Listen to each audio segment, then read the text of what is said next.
Hi guys केମିତି ଅଛନ୍ତି? ମୁଁ ଆଶା କରୁଛି ଆପଣମାନେ ବହୁତ ଭଲରେ ଥିବେ। ମୁଁ ଏସ୍କେପି କୁଇ ବ୍ଲଗର ଟୁକା ମୁଁ ବି ବହୁତ ଭଲରେ ଅଛି। ଆଉ ଦେଖନ୍ତୁ ମୁଁ ଗୋଟେ କ'ଣ କରୁଛି ଆପଣମାନେ ଦେଖିପାରୁଥିବେ। ମୁଁ ଶୁଭ ସକାଳୁ ମୁଁ ପଳାଇଛି ଏଠିକୁ। ଆଉ ଦେଖିପାରୁଥିବେ ମୁଁ ବର୍ତ୍ତମାନ ଆଗରୁ ମୁଁ କିଛି କହିବା ପାଇଁ ଇଚ୍ଛା କରୁଛି ଉତ୍ସୁକ ଅଛି। ଆଉ ଦେଖନ୍ତୁ ଆଜି ହେଲା ଜାନୁଆରୀ 24 ତାରିଖ ଶନିବାର, କାଲିକି 25, ପହରଦିନ 26 ତାରିଖ ପତାକା ଉତ୍ତୋଳନ କରାଯିବ। ସାଙ୍ଗମାନେ ଦେଖିପାରୁଥିବେ, ମୁଁ ଜାଣିଥିବେ ଆଗରୁ। ଆଉ ଦେଖନ୍ତୁ ଆଜି 2 ଦିନ ପରେ କେମିତି ବଢ଼ିଆ ପର୍ବଟେ ଆସୁଛି। ଆଉ ସେଇଠି ଆମେ ଆଉ କେତେଜଣ ବାପା ମା କେତେଜଣ ଯାଇଥିବେ ଆଉ ପ୍ରଭୁ ତାକୁ ଉପରକୁ ନେଇଛନ୍ତି। ଆମେ କେତେଜଣ ବଞ୍ଚିକି ଅଛୁ। ଆଉ 26 ତାରିଖ ଦିନ ଆମେ ଆସନ୍ତା 24 ତାରିଖ ସ୍ୱାଧୀନତା ଦିବସ ପଡ଼ୁଛି। ସେଥିପାଇଁ ଆମେ ସମସ୍ତେ ମିଳିମିଶି 24 ତାରିଖ ଦିନ ଆମେ ପତାକା ଉତ୍ତୋଳନ କରିବା। ଆମେ ସମସ୍ତେ ଜାଣିଛେ ଆଉ ଏଇଟା ଗୋଟେ ଆମର ବହୁତ ସୁବର୍ଣ୍ଣ ସୁଯୋଗ ପର୍ବ କହିଲେ ବି ଚଳେ, କାହିଁକି ବର୍ଷକୁ ଥରେ ଆସେ।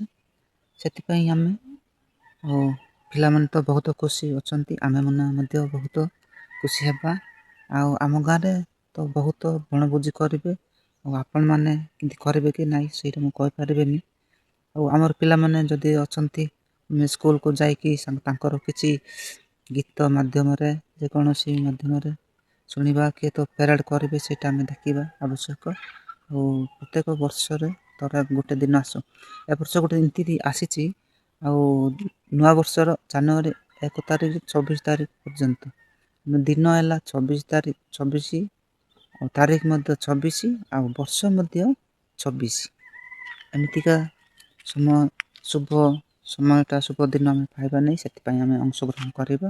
ସ୍କୁଲକୁ ଯାଇକି ଆମେ ସମସ୍ତେ ଭାଷଣଟେ ଶୁଣିବା, କିଛି ଆମେ କହିପାରିବା, ଏଭଳି ଆମର ଅଛି। ଆଉ ଆମ ଗାଁରେ ବିଶ୍ୱାସ କରିବେନି, ଆମ ଗାଁରେ ତ ଏମିତି ଭୋଜି ପ୍ରୋଗ୍ରାମ୍ କରିବେ ଜାନୁଆରୀ 24 ତାରିଖ, ବିଶ୍ୱାସ କରିବେନି।